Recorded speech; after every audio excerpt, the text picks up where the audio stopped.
ابراہیم علیہ السلام اپنی بیوی سارہ اور ہاجرہ کے ساتھ واپس شام جو یروشلم کا علاقہ تھا وہاں سیٹل ہو گئے۔ اللہ تعالیٰ نے انہیں دین کی نعمت، خوبصورت بیوی، دولت اور صحت دی، لیکن ایک چیز کی اب تک ان کی زندگی میں کمی تھی، اولاد۔ جب ابراہیم علیہ السلام 85 سال کے ہو گئے، سارہ رضی اللہ تعالیٰ عنہ نے دیکھا کہ ان کے شوہر کی دل کی خواہش ہے ایک بچے کی، لیکن سارہ بانجھ تھی۔ انہوں نے اپنی لونڈی ہاجرہ رضی اللہ تعالیٰ عنہ کو ابراہیم علیہ السلام کو ہدیہ کر دیا اور کہا، میرے رب نے مجھے اولاد سے محروم رکھا ہے، تم اس لونڈی ہاجرہ کو اپنا لو، شاید اللہ تمہیں اس سے اولاد عطا کرے۔ ابراہیم علیہ السلام نے ہاجرہ سے نکاح کیا اور اللہ تعالیٰ نے انہیں پہلا بیٹا عطا کیا، اسماعیل علیہ السلام۔ جب اسماعیل علیہ السلام پیدا ہوئے اس وقت ابراہیم علیہ السلام کی عمر 86 سال تھی۔ اب ان کے پاس سب کچھ تھا، دولت، صحت اور 2 بیویاں اور ایک بیٹا بھی۔ یہ پارٹ اس کہانی کا تیسرا حصہ ہے۔ اگر ابراہیم علیہ السلام کی شروعاتی زندگی کے معجزات کے بارے میں جاننا ہے تو پہلے کے 2 پارٹ ضرور دیکھیں تاکہ یہ کہانی اچھی طرح سے سمجھ آ سکے۔ علماء کرام کے مطابق جب ہاجرہ رضی اللہ تعالیٰ عنہ حاملہ ہوئیں تو ان کے اندر کچھ فخر اور افضلیات کا جذبہ آ گیا جو سارہ رضی اللہ تعالیٰ عنہ کو پسند نہیں آیا۔ سارہ نے ابراہیم علیہ السلام سے شکایت کی تو ابراہیم علیہ السلام نے کہا کہ تم جو چاہے ہاجرہ کے ساتھ کرو۔ یہ سن کر ہاجرہ رضی اللہ تعالیٰ عنہ گھبرا گئیں اور بھاگ کر ریگستان میں ایک چشمے کے قریب رک گئیں۔ وہاں ایک فرشتہ ان کے سامنے آیا اور کہا، ڈرو مت، اللہ تمہیں اس بچے سے بہت خیر سے نکالنے والا ہے۔ یہ واقعہ ابراہیم علیہ السلام کی زندگی کا ہونے والا ایک نیا مرحلہ تھا۔ اللہ تعالیٰ نے انہیں اولاد دی جو بعد میں ایک بڑے نبی بنے، اور ہاجرہ رضی اللہ تعالیٰ عنہ کی صبر اور توکل کی وجہ سے ایک نئی نسل کی بنیاد رکھی گئی۔ فرشتہ نے ہاجرہ رضی اللہ تعالیٰ عنہ کو حکم دیا کہ وہ ابراہیم علیہ السلام کے پاس واپس چلی جائیں۔ اس نے انہیں خوشخبری دی کہ وہ ایک بیٹا پیدا کریں گی، اور یہ بھی کہا کہ اس کا نام اسماعیل رکھنا، اور یہ بھی بتایا کہ وہ ایک ایسا مرد ہوگا جس کا ہاتھ سب کے خلاف ہوگا اور سب کے ہاتھ اس کے خلاف ہوں گے، اور وہ اپنے بھائیوں کی زمین پر قبضہ کرے گا۔ یہ سن کر انہوں نے اللہ تعالیٰ کا شکر ادا کیا اور اپنے شوہر کے پاس واپس چلی گئیں۔ علماء کرام کہتے ہیں کہ یہ بشارت اصل میں نبی محمد صلی اللہ علیہ وآلہ وسلم کے لیے تھی، کیونکہ انہی کے ذریعے عربوں نے مشرق و مغرب تک حکومت کی اور دنیا کے ہر کونے کو فتح کیا۔ اللہ تعالیٰ نے ان کی امت کو ایسی علم اور نیک اعمال کی نعمت دی جو کسی اور امت کو نہیں دی گئی تھی۔ یہ خوشخبری ایک عظیم سلسلے کی بنیاد تھی۔ ابراہیم علیہ السلام کی نسل سے اسماعیل علیہ السلام، اور اسماعیل علیہ السلام کی نسل سے نبی صلی اللہ علیہ وآلہ وسلم، جو پورے جہاں کے لیے رحمت بن کر آئے۔ اور پھر سے ابراہیم علیہ السلام کے لیے ایک بہت بڑا امتحان آیا۔ اللہ تعالیٰ نے انہیں حکم دیا کہ اپنی بیوی ہاجرہ اور بیٹے اسماعیل کو لے کر ایک ایسی جگہ جاؤ جو بالکل سنسان اور بنجر ہے، نہ پانی، نہ گھاس، نہ کوئی ذرائع زندگی، اور وہ جگہ تھی وادی مکہ۔ اللہ تعالیٰ چاہتا تھا کہ ابراہیم علیہ السلام اپنے اعمال سے ثابت کریں کہ ان کے لیے سب سے پہلے اللہ ہے، پھر اولاد، اور اللہ کا ان کو حکم یہ تھا کہ اپنی بیوی ہاجرہ اور اپنے بیٹے اسماعیل علیہ السلام کو وہاں ریگستان میں چھوڑ کر سارہ رضی اللہ تعالیٰ عنہا کے پاس واپس چلے جائیں۔ ابراہیم علیہ السلام نے انہیں وہاں چھوڑا اور چل دیے۔ ہاجرہ رضی اللہ تعالیٰ عنہا کے پاس صرف 1-2 دن کا کھانا تھا۔ سوچئے، ایک ویران وادی، نہ کوئی درخت، نہ کوئی پانی، نہ کوئی انسان، صرف ریگستان اور تیز دھوپ۔ جب ابراہیم علیہ السلام جانے لگے تو ہاجرہ رضی اللہ تعالیٰ عنہ نے پوچھا، آپ کہاں جا رہے ہیں؟ یہ کیا ہو رہا ہے؟ کیونکہ نیچرلی کوئی بھی عورت ایسے وقت میں گھبرا جائے گی کہ میں یہاں کیسے رہوں گی، بچے کا خیال کیسے رکھا جائے گا۔ سوچے ذرا کیسا منظر ہوگا کہ ریگستان کے بیچوں بیچ اپنے نومولود بچے اور بیوی کو چھوڑ دینا، اور نہ کھانا، نہ پانی، نہ چھت، صرف اللہ پر بھروسہ۔ کتنی ہمت کا کام تھا یہ۔ ابراہیم علیہ السلام نے انہیں کوئی جواب نہیں دیا، بس چلنے لگے۔ پھر انہوں نے سمجھ لیا کہ یہ اور کوئی بات نہیں بلکہ اللہ کا حکم ہے۔ انہوں نے کہا، کیا اللہ نے آپ کو یہ حکم دیا ہے؟ تو ابراہیم علیہ السلام نے کہا کہ ہاں، اللہ کا حکم ہے۔ یہ سن کر ہاجرہ رضی اللہ تعالیٰ عنہا نے سر جھکا کر فیصلہ تسلیم کر لیا، اور پھر انہوں نے کوئی سوال نہیں کیا۔ انہیں یقین تھا کہ اللہ ان کی حفاظت کرے گا اور ان کے لیے راستہ بنائے گا۔ ابراہیم علیہ السلام نے اپنے دل کے سب سے قریبی چیز، اپنی بیوی اور بیٹے کو اللہ کے حکم پر چھوڑ دیا، اور ہاجرہ نے بھی اللہ پر بھروسہ کر کے صبر اور یقین کا ثبوت دیا۔ ابراہیم علیہ السلام جب ان دونوں کو مکہ کی وادی میں چھوڑ کر چل دیے تو وہ ایک تنگ راستے تک گئے جہاں سے انہیں دیکھنا ممکن نہیں تھا۔ وہاں انہوں نے اپنا چہرہ ان کی طرف موڑا، ہاتھ اٹھائے اور اللہ تعالیٰ سے دعا کی، جس کا ذکر سورہ ابراہیم کی آیت نمبر 37 میں ہے۔ اے ہمارے رب، میں اپنی اولاد کو ایک میدان میں جہاں کھیتی نہیں ہے تیرے عزت والے گھر کے پاس چھوڑ کر آیا ہوں، تاکہ وہ نماز قائم کریں تو کچھ لوگوں کے دل ان کی طرف موڑ دے، اور انہیں میووں کا رزق عطا کر تاکہ وہ شکر ادا کریں۔ اسماعیل علیہ السلام کچھ عرصے تک تو دودھ پی کر زندہ رہے، لیکن پھر کھانا اور پانی ختم ہو گیا۔ ہاجرہ رضی اللہ تعالیٰ عنہ نے اپنے بچوں کو تڑپتا دیکھا اور کہا، نہیں، مجھے کوشش کرنی ہوگی کہ کھانا یا پانی تلاش کروں۔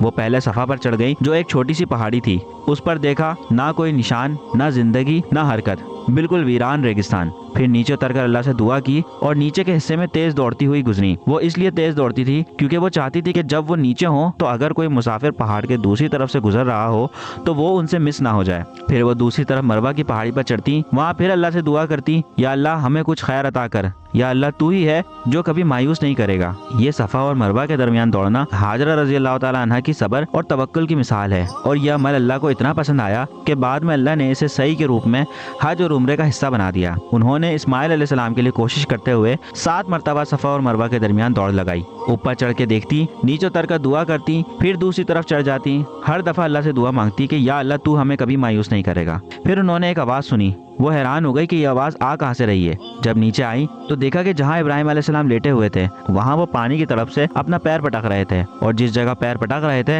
वहाँ जिब्राइल अलैहिस्सलाम मौजूद थे। उन्होंने अपने पर से ज़मीन को मारा और वहाँ से पानी उबलकर निकलने लगा, और ये था चश्मे ज़मज़म। हाजरा रज़ी अल्लाह तआला अन्हा ने अल्लाह का शुक्र अदा किया और पानी को इकट्ठा करने लगी। उन्होंने हाथों से मिट्टी का घेरा बनाया और पानी को संभालना शुरू किया। वो कहती जा रही थी, ज़मज़म ज़मज़म, यानी रुक जाओ, ताकि पानी बहकर ज़ाया ना हो। इसीलिए इस पानी का नाम ज़मज़म पड़ा, और आज तक ये चश्मा बह रहा है। हर घंटे में हज़ारों गैलन्स यहाँ से पानी निकाला जाता है और दुनिया भर के लाखों लोग इससे पानी पीते हैं, लेकिन अल्लाह के फजलो करम से ये अभी तक के कम नहीं पड़ा। सुभान अल्लाह। कुछ देर बाद रेगिस्तान के परिंदे वहाँ पानी पीने आने लगे।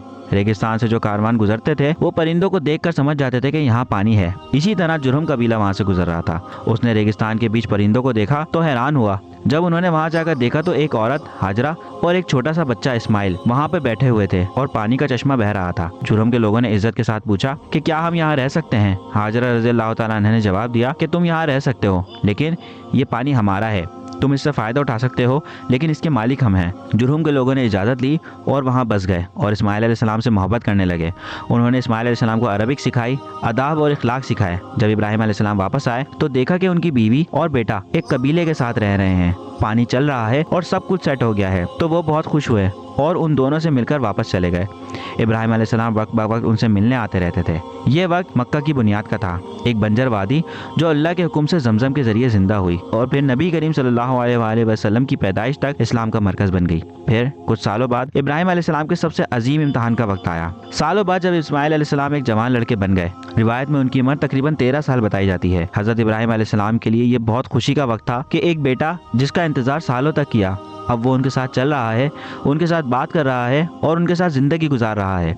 लेकिन फिर अल्लाह ताला ने उन्हें एक रात ख्वाब में दिखाया कि वो अपने प्यारे बेटे इस्माइल अलैहिस्सलाम को कुर्बान कर रहे हैं। सोचिए, एक बाप जो 85 साल तक औलाद का इंतजार करता रहा और फिर जब अल्लाह उसे बेटा अता करता है तो पहले उसे रेगिस्तान में छोड़ने का हुक्म देता है और फिर उसी को अपने हाथ से कुर्बान करने का इम्तिहान देता है। और ये कोई आम ख्वाब नहीं था, नबियों के ख्वाब वही होते हैं, यानी कि रेवलेशन। उन्होंने देखा कि वो अपने बेटे इस्माइल को अल्लाह के लिए कुर्बान कर रहे हैं। सोचिए, एक बाप के लिए इससे बड़ा इम्तिहान क्या हो सकता है। एक तरफ अल्लाह का हुक्म, दूसरी तरफ अपना प्यारा बेटा। लेकिन हज़रत इब्राहिम अलैहिस्सलाम ने अल्लाह के हुक्म पर शक नहीं किया। उन्होंने फैसला कर लिया कि वो अल्लाह के हुक्म को पूरा करेंगे। इब्राहिम अलैहिस्सलाम का अल्लाह को जवाब सिर्फ यही था कि ए अल्लाह, हमने सुना और माना, अगर तू हुक्म देता है कि अपने बेटे को कुर्बान करूं तो ये हुक्म ज़रूर पूरा होगा। और सबसे हैरत अंगेज बात ये थी कि हज़रत इब्राहिम अलैहिस्सलाम ने ये बात अपने बेटे से छुपाई नहीं, बल्कि अगली सुबह उन्होंने अपने बेटे इस्माइल को बताया कि बेटे, मैंने ख्वाब में देखा है कि मैं तुम्हें कुर्बान कर रहा हूँ, तुम्हारा क्या ख्याल है। सोचिए, ये कोई मामूली बात नहीं थी, ये जिंदगी और मौत का फैसला था। लेकिन हज़रत इस्माइल अलैहिस्सलाम का जवाब तारीख में हमेशा के लिए लिखा गया। हज़रत इस्माइल अलैहिस्सलाम ने कहा, जिसका जिक्र सूरह सफ़ात की आयत नंबर 102 में आता है कि अब्बा जान, जो हुक्म आपको दिया गया है उसे पूरा कीजिए, अगर अल्लाह चाहेगा तो आप मुझे सब्र करने वालों में पाएंगे। ये जवाब सिर्फ एक बेटा नहीं दे सकता था, ये जवाब सिर्फ एक नबी का बेटा दे सकता था। ये जवाब सिर्फ उस दिल से आ सकता है जहाँ ईमान जिंदा हो। फिर इब्राहिम अलैहिस्सलाम अपने बेटे को लेकर एक जगह गए जो उसकी माँ से दूर थी, और ये जगह मिना के इलाके में थी। रास्ते में शैतान ने उन्हें बहकाने की कोशिश की कि ए इब्राहिम, तुम अपने बेटे को कुर्बान करोगे, ये सिर्फ एक ख्वाब था, शायद कुर्बान करना बेकार फैसला हो। इब्राहिम अलैहिस्सलाम ने 7 पत्थर उठाकर उस पर फेंके और शैतान गायब हो गया। शैतान फिर से इस्माइल अलैहिस्सलाम के पास आया, उसे भी बहकाने की कोशिश की। इस्माइल अलैहिस्सलाम ने भी उस पर 7 पत्थर फेंके और शैतान फिर गायब हो गया। फिर इब्लीस इन दोनों के सामने आया और फिर दोनों ने मिलकर उस पर 7 पत्थर फेंके और शैतान वहां से भाग गया। और ये शैतान को पत्थर मारने का अमल आज तक हज के अरकान में शामिल है, जिसे रमील जुमरात कहते हैं। यह इब्राहिम अलैहिस्सलाम और इस्माइल अलैहिस्सलाम की सब्र, तस्लीम और अल्लाह के हुक्म के सामने झुकने की मिसाल थी। इब्राहिम अलैहिस्सलाम अपने बेटे इस्माइल को एक बड़े पत्थर पर ले गए ताकि वहाँ उसे कुर्बान कर सकें। उस वक्त इस्माइल अलैहिस्सलाम ने अपने वालिद से कहा कि ए मेरे वालिद, मेरा चेहरा ज़मीन की तरफ कर दें ताकि जब आप मुझे कुर्बान करें तो आपको मुझ पर रहम ना आ जाए और आप अल्लाह के हुक्म से हट ना जाएं, और अपनी छुरी तेज कर दें ताकि कुर्बानी जल्दी हो और आप अल्लाह का हुक्म पूरा कर सकें। इब्राहिम अलैहिस्सलाम ने अपने बेटे को ज़मीन पर लिटा दिया, उनका मुंह ज़मीन की तरफ कर दिया और उनके हाथ पैर बांध दिए, और दोनों ने अल्लाह के हुक्म को तस्लीम कर लिया।